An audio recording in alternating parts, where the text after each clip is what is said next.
in drawing up my motion, I want to unite as much of the country and of much of this House as possible. I think it is right on these vital issues of national and international importance to seek the greatest possible consensus. I think that is the right thing for the government to do, and we will continue to do that. When I spoke to President Obama last weekend, I said we shared his view about the despicable nature of this use of chemical weapons and that we must not stand aside. But I also explained, let me make this point, I also explained to him that because of the damage done to public confidence by Iraq, we would have to follow a series of incremental steps, including at the United Nations, to build public confidence and ensure the maximum possible legitimacy for any action. These steps are all set out in the motion before the House today. One thing is indisputable. The well of public opinion was well and truly poisoned by the Iraq episode, and we need to understand the public scepticism. No action can be taken until we have heard from the UN weapons inspectors, until there's been further action at the United Nations and another vote in this House. Those are the conditions that we, the British government, the British Parliament, are setting, and I think it's absolutely right that we do so. Look, I think it would be unthinkable to proceed if there was overwhelming opposition in the Security Council. Let me set out for the House why I think this issue is so important. Look, the very best route to follow is to have a Chapter 7 resolution, take it to the UN Security Council, have it passed, and then think about taking action. That is the path we followed with Libya. Now, this is I want to make this point, because this is very important. It cannot be the case that that is the only way to have a legal basis for action. And we should consider for a moment what the consequences would be if that were the case. You could have a situation in a country where its government was literally annihilating half the people in that country. But because of one veto on the Security Council, you would be hampered from taking any action. Now, I can't think of any member in any party of this House who'd want to sign up to that. And that's why it's important. We do have the doctrine of humanitarian intervention, which is set out in the Attorney General's excellent legal advice to this House. I'm not arguing we should get more involved in this conflict. I'm not arguing we should arm the rebels. I'm not making any of those arguments. The question before us as a government, as a House of Commons, as a world, is there is this 1925 agreement, post the First World War, these weapons are morally reprehensible, and do we want to try to maintain that law? Put simply, is it in Britain's national interest to maintain an international taboo about the use of chemical weapons on the battlefield? My argument is yes, it is. Now, I'm not standing here and saying there's some piece or some pieces of intelligence that I've seen or the JIC's seen that the world won't see that convinces me that I'm right and anyone who disagrees with me is wrong. I am saying this is a judgment. We all have to reach a judgment about what happened and who was responsible. But I would put it to you that from all the evidence we have, the fact that opposition don't have chemical weapons, the fact the regime do, the fact they've used it, the fact they were attacking the area at the time, and that intelligence I've reported, that is enough to conclude that the regime is responsible and should be held accountable. In the end, there is no 100% certainty about who is responsible. You have to make a judgment. There is also no 100% certainty about what path of action might succeed or fail. But let me say this to the Honourable Lady. I think we can be as certain as possible that when we have a regime that has used chemical weapons on 14 occasions, that is most likely responsible for this large-scale attack, that if nothing is done, it will conclude that it can use these weapons again and again and on a larger scale and with impunity.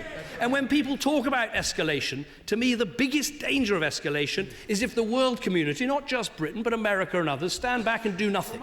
Because I think Assad will draw very clear conclusions from that. The American president and I have had discussions that have been reported in the newspaper about potential military action. We have had those discussions, and the American president would like to have allies alongside the United States with the capability and with the partnership that Britain and America has. But we've set out very clearly what Britain would need to see to happen for us to take part in that. More action at the UN, a report by the UN inspectors, and a further vote in this House. Our actions won't be determined by my good friend and ally, the American president. They'll be decided by this government and votes in this House of Commons. If you wanted entirely to dismantle or attempt to dismantle Syria's weapons arsenal, that would be an enormous undertaking that would involve ground troops, that would involve all sorts of things. That is not what is being proposed. What is being proposed, were we to take part, is an attempt to to deter and to degrade the future use of. That is very different.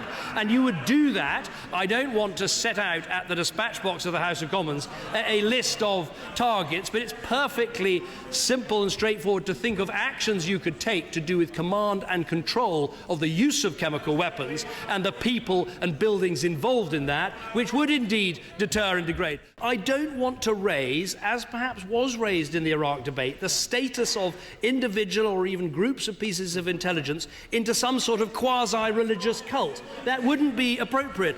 What I've said to the House of Commons, there is an enormous amount of open source reporting. There is an enormous amount of videos we can see. There's the fact we know that the regime has an enormous arsenal, the fact they've used it before, the fact they were attacking that area. And then with the opposition, of course, there's the fact they don't have those weapons, they don't have those delivery systems, and the attack took place in an area which they were themselves holding. So yes, of course, intelligence is part of this picture, but let's not pretend there is one smoking piece of intelligence that can solve the whole problem. This is a judgment issue, and one which honourable members will have to make a judgment.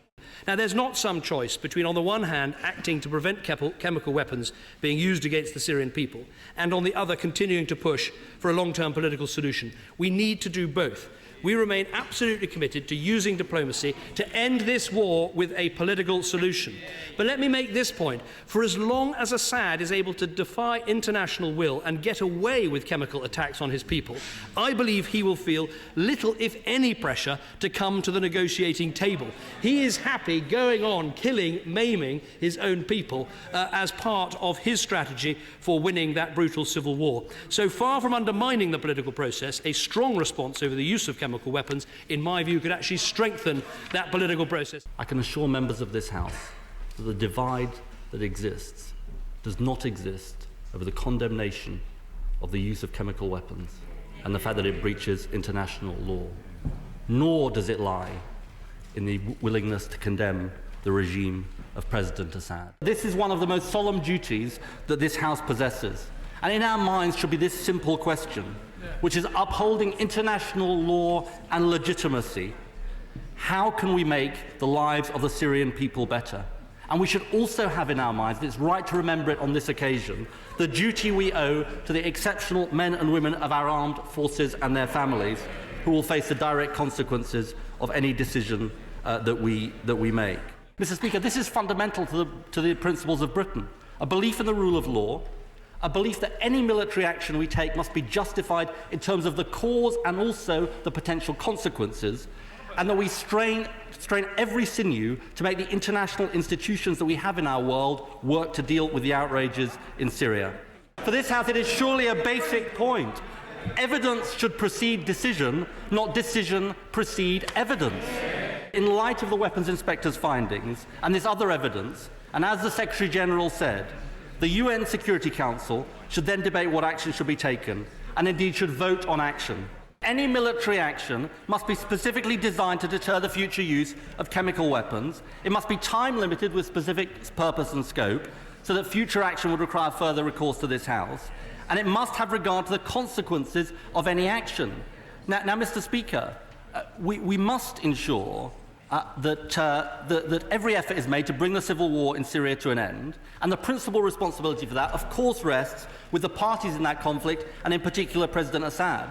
But the international community, I'm just going to make a bit more progress, but the international community also has a duty to do everything it can to support the Geneva II process. And any action, and this is the key point, we take must assist this process and not hinder it.